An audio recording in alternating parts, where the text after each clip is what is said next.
The seeds of war are often planted during times of peace is an excerpt from Fire and Blood and a fitting description of House of the Dragon, where the entire narrative is driven by a contested line of succession following the death of King Viserys Targaryen.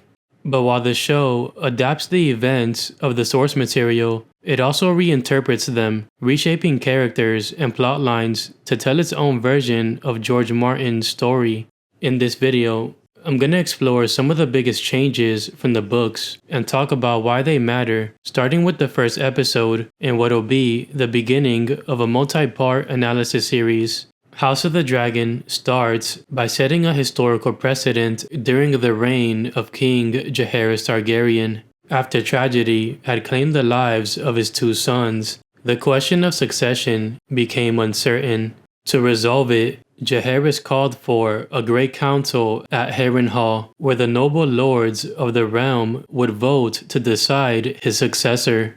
There were 14 claims that were heard, but only 2 that were truly considered: Princess Rhaenys Targaryen, the king's eldest descendant, and Prince Viserys Targaryen, the king's eldest male descendant. But in Fire and Blood, the primary contenders are Viserys and Rhaenyra Velaryon. Rhaenyra had a stronger claim than Rhaenys simply because of his gender, emphasizing the patriarchal structure of the politics in Westeros. However, House of the Dragon chose to put a woman in the spotlight, foreshadowing Rhaenyra Targaryen's eventual claim to the Iron Throne, and reframing the succession crisis through a different lens. Making Rhaenys one of the main contenders is an idea that works for the show. She was influential, clever, and more than capable of ruling the Seven Kingdoms, unlike Rhaenyra, who was only a child, and ironically, unlike Viserys, who would later compromise the realm through poor decision-making. In the end, House of the Dragon underscores Rhaenys as the queen who never was, a walking reminder of what could have been, a ruler that might have led Westeros onto a better path. Moving on to the relationship between Rhaenyra Targaryen and Alicent Hightower, who were introduced as best friends in House of the Dragon, a sharp contrast to their dynamic in Fire and Blood, where their relationship was initially cordial but never particularly close. By establishing a deep personal connection between them, the show sets the stage for the audience to feel the fallout. When their friendship eventually falls apart, it's not just a political conflict, it feels more like a personal betrayal. This would be one of the most significant changes that we have from the source material, considering that showrunner Ryan Condal chose to make Rhaenyra and Alicent the 2 central characters of House of the Dragon, making their relationship one of the main forces that drives the plot forward. And while it does get messy later on, this concept works really well in the early parts of the show, one that adds emotional depth and complexity to their conflict. In Fire and Blood, Alicent is about 10 years older than Rhaenyra and a lot more ambitious from the very beginning, so their dynamic is fundamentally different. There isn't any indication that Alicent and Rhaenyra had any sort of connection before Viserys took Alicent to wife in 106 AC, so we can assume that their relationship was solely political from the start, such as when Rhaenyra poured for her stepmother at the wedding feast and Queen Alicent kissed her and named her daughter for everyone to see. By making Rhaenyra and Alicent close friends, the show transforms a rivalry from the source material into a personal tragedy, one rooted in love, loss, and betrayal, rather than just political ambition. It makes their choices against each other feel more complicated, and in doing so, it also lays a different foundation for the civil war within House Targaryen.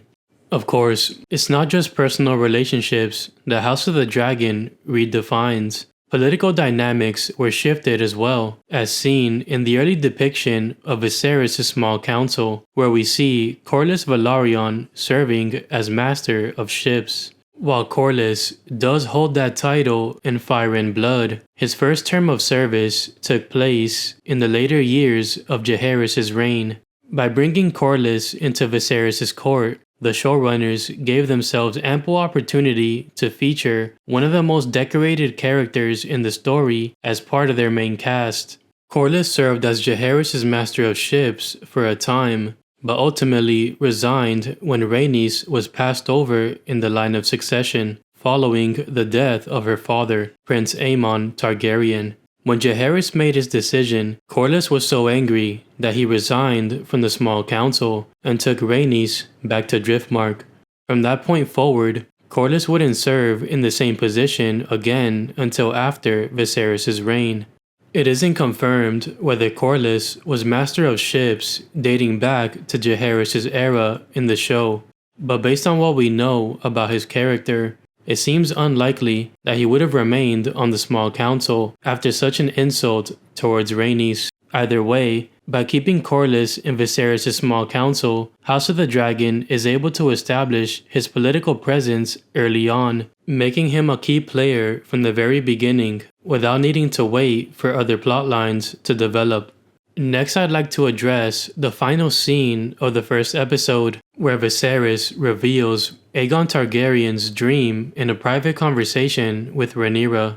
This dream doesn't appear anywhere in the source material, but it does have a major effect on the show's overall narrative. According to Viserys in the show, Aegon foresaw the end of the world, and if humanity has any chance for survival, a Targaryen must be sitting on the Iron Throne. Westeros has always been under the impression that Aegon was driven purely by ambition when he set out to conquer the Seven Kingdoms. But this dream reframes everything, suggesting that there was a deeper purpose behind his conquest, one tied to the fate of humanity. This secret has been passed from king to heir since Aegon's time, and now Rhaenyra must promise to uphold it, which changes the entire dynamic of her character arc. Throughout her life, Rhaenyra defended her claim on the Iron Throne on the basis that it was hers by right, which isn't necessarily a noble cause, but the fact that she's willing to fight for it is a defining aspect of her character.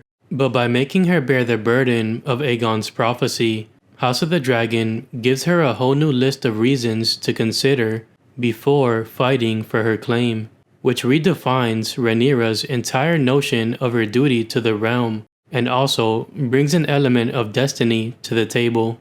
However, this addition of the prophecy doesn't just affect Rhaenyra's character, it also shines a new light on the Targaryen dynasty. What was once a family driven by politics, hubris, and ambition is now overshadowed by a prophetic vision of the future. By tying their legacy to an existential purpose, House of the Dragon raises the stakes of the succession crisis, which makes it all the more tragic when the family ultimately destroys itself. From shifting political alliances to reframing personal relationships, and even altering the core motivations of the Targaryen dynasty, House of the Dragon quickly lays the groundwork for their own version of the Dance of the Dragons, which I look forward to covering in future videos. But in any case, let me know your thoughts in the comments, and if you enjoyed this video, be sure to like and subscribe for more content like this. Peace.